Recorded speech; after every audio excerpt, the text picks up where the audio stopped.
हाँ जी, तो चैप्टर 6 क्या नाम है इसका? Triangle, try angles. ठीक है, हाँ जी। इसका आज अपन देखेंगे क्या इंट्रोडक्शन है। तो बचपन से हम ट्रायंगल पढ़ते हुए आए हैं। ठीक है, इसका मतलब क्या है? ट्राई का मतलब है 3, एंगल का मतलब है एंगल्स। ठीक है ना, 3 एंगल बनने वाला, 3 एंगलों से बनने वाला। ठीक है, चलिए। अच्छा, ऐसा कोई पॉलीगन, अच्छा पॉलीगन मतलब क्या होता है? मतलब कोई सा फिगर। वेरी गुड, कोई सा भी फिगर, 3 साइड वाला फिगर। शाबाश। देखिए, पहले तो मीनिंग समझिए आप पॉली का। ठीक है, पॉली मीन्स क्या होता है? इसका मीनिंग मैंने आपको बताया था पहले भी। हाँ, बताओ। Poly plus. देखो, पॉली का मतलब होता है बहुत सारे, बहुत सारा या सारी, है ना, कुछ भी ले सकते हैं। चलिए, बहुत सारी। ठीक है ना, अब इसको कहीं भी लगा दो आप।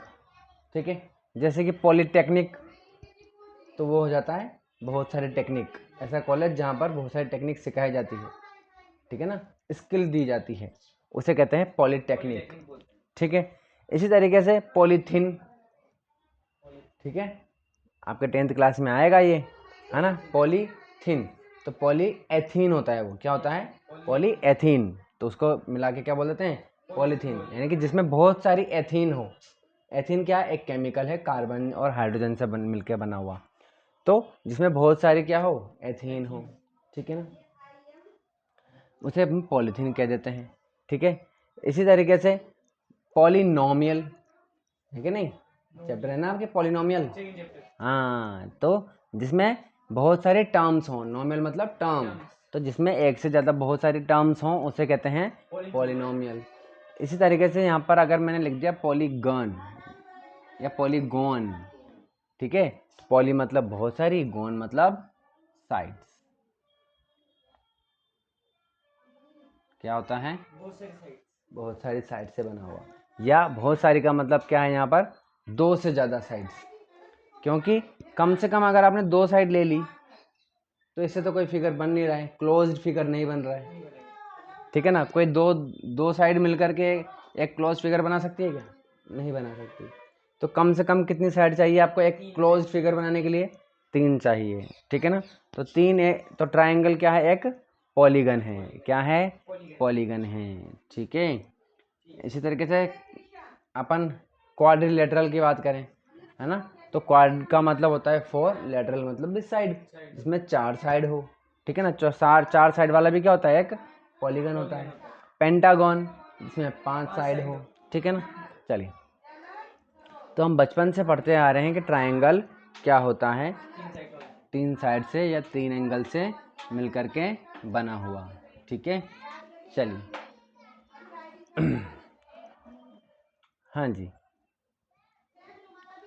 तो देखिए, इसमें अपन देखते हैं, पहले सबसे पहले अपन शुरू करते हैं क्या? Types of triangles.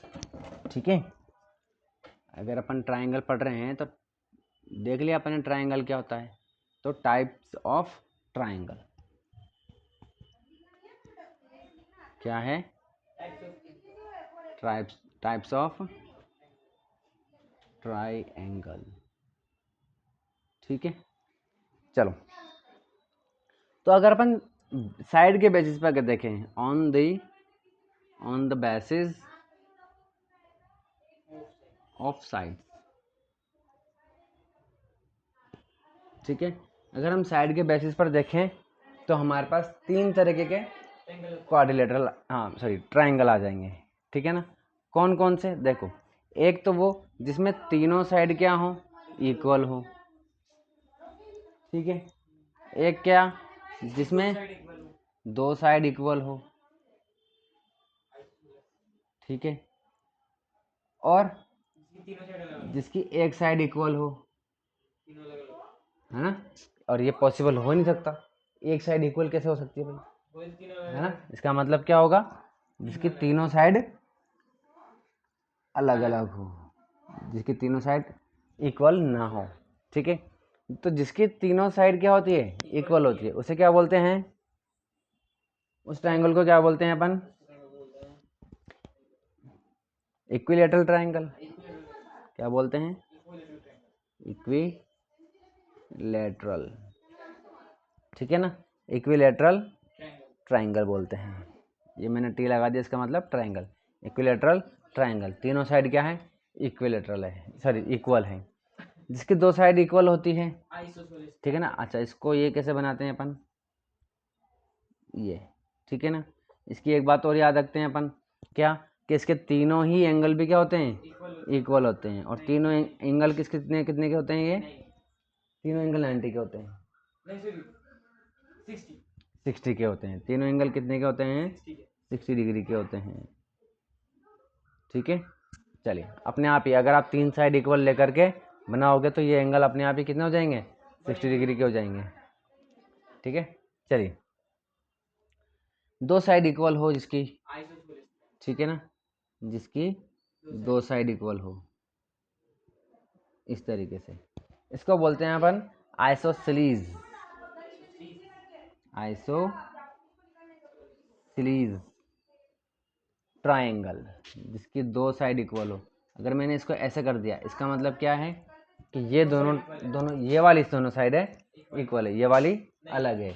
अगर ये 5 है तो ये भी 5, अगर ये 6 है तो ये भी 6। ठीक है ना।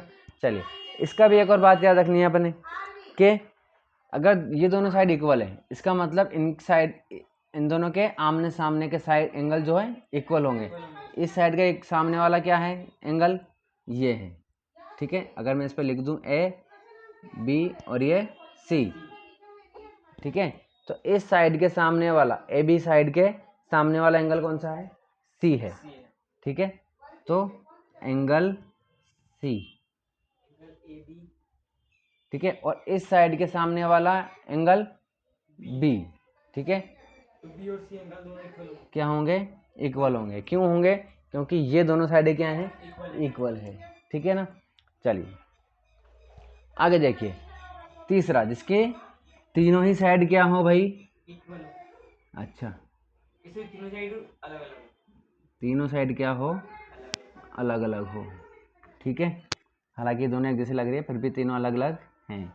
ये ए, ये बी और ये सी। ठीक है, तीनों साइड अलग अलग हैं। इसको क्या बोलते हैं अपन, स्केलीन। क्या बोलते हैं, स्केलीन ट्रायंगल। ठीक है, साइड के बेसिस पर ये तीन ट्रायंगल अपन ने देख लिए। अब देख लेते हैं अपन on the basis of angle. ठीक है, चलिए,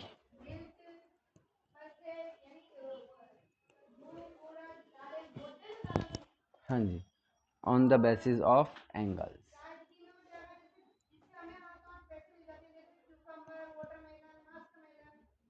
ठीक है, on the basis of angles. तो फर्स्ट देखिए, अगर एक एंगल क्या है 90 डिग्री का हो, ठीक है, एक एंगल अगर 90 से क्या हो, मान लो कि ये एंगल है, ठीक है, ये एंगल क्या है 90 के इक्वल हो। और अगर एंगल क्या है भाई 90 से छोटा हो, ठीक है, और अगर, या फिर बड़ा कर लेते हैं इसको, चलो छोटा ही कर लेते हैं, हाँ जी, और या फिर एंगल क्या हो, 90 से बड़ा हो। ठीक है, तो अगर ऐसा ट्रायंगल है जिसमें एक एंगल 90 डिग्री से या 90 डिग्री के इक्वल हो, ऐसे ट्रायंगल को अपन क्या बोलते हैं, राइट एंगल ट्रायंगल। ठीक है, राइट एंगल ट्रायंगल, बात समझ में आ गई।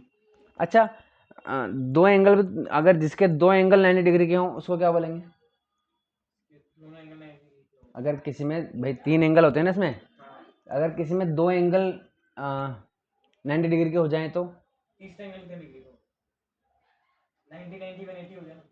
शाबाश, यानी कि ये तो पॉसिबल नहीं हो सकता। कॉमन सेंस देखो, है ना, ये एक तो यही है कि भाई आपने एक एंगल 90 का बना दिया, दूसरा भी 90 का बना दोगे, और टोटली कितना होता है, तीनों एंगल का सम कितना होता है 180 होता है। तो ये पॉसिबल ही नहीं है, फिर तीसरा एंगल किस बनेगा। तो यानी कि एक ऐसा ट्रायंगल बनाना जिसमें दो एंगल क्या हो 90 डिग्री के हो, वो पॉसिबल नहीं है। क्योंकि अगर आप देखो ये एंगल क्या है 90 डिग्री है, अब दूसरा भी अगर आप 90 का बनाओगे तो लाइन तो ऐसे चली जाएगी, तो ट्रायंगल कैसे बनेगा, ठीक है ना, ये बात हो जाएगी।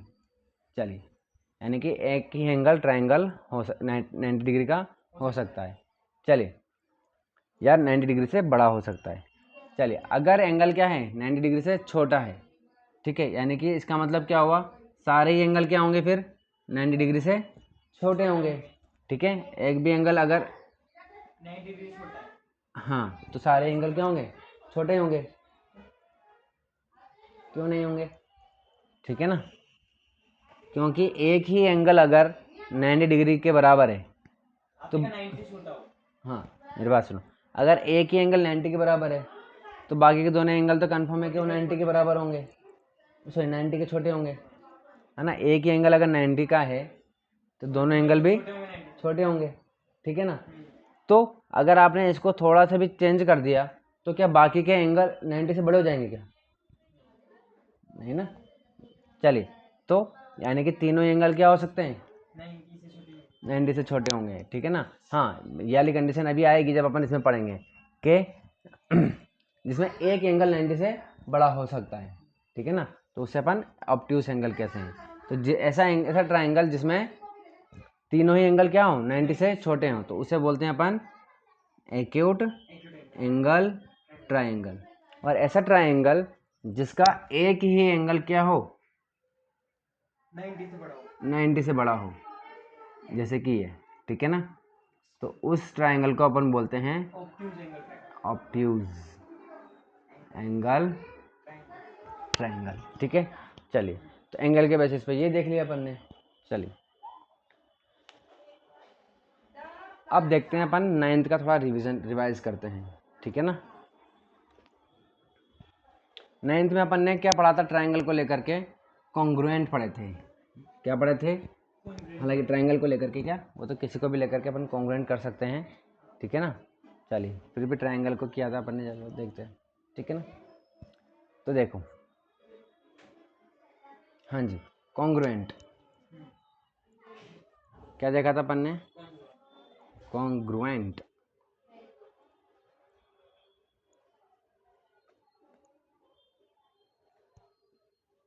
तो क्या होता है भाई कॉन्ग्रुएंट मतलब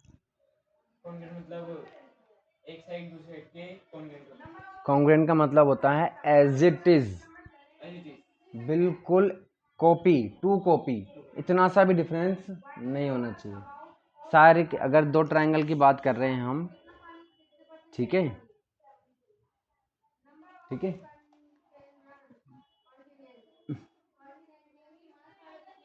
अगर हम दो ट्राइंगल की बात कर रहे हैं, ठीक है, तो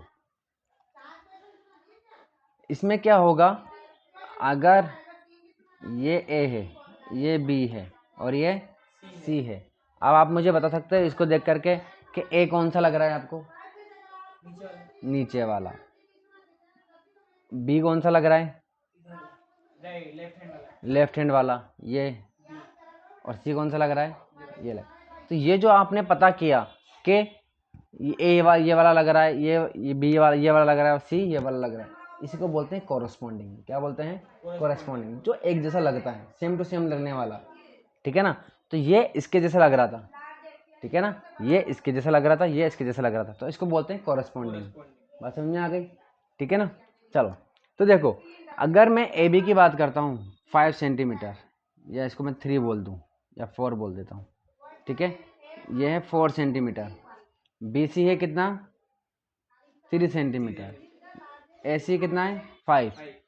तो अगर मैं ये कह रहा हूँ कि ये वाला ट्राइंगल इसके क्या है कॉन्ग्रुएंट है, इसका मतलब क्या होगा, इसका मतलब ये है कि सेम टू सेम, अगर ये वाला एंगल 90 डिग्री है, ये वाला एंगल मान लीजिए 30 डिग्री है, ये मान लीजिए 60 है, ठीक है।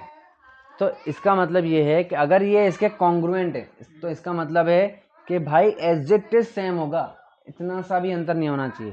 यानी कि ए बी अगर 4 है तो इसकी ए बी भी क्या होगी 4 होगी, शेप अलग ठीक है, या इसको ए ना मान करके इसको हम बोलते हैं पी, इसको बोल देते हैं क्यू, इसको बोल देते हैं R R, P Q R. ठीक है, तो इसका मतलब क्या है, ए बी जो है वो इक्वल है किसके, पी क्यू के, पी क्यू के। इसी तरीके से ए सी अगर 5 सेंटीमीटर है तो ये भी कितनी होगी, 5 सेंटीमीटर होगी। बी सी अगर 3 है तो क्यू आर 3 होगी। अगर ये इसका 30 है तो ये इसका पी भी 30 होगा। बी है तो क्यू 90 होगा, और सी 60 है तो इसका आर 60 होगा। आई बात समझ में, as it is same. Shape तो शेप अलग है क्या, नहीं है, सेम टू सेम है।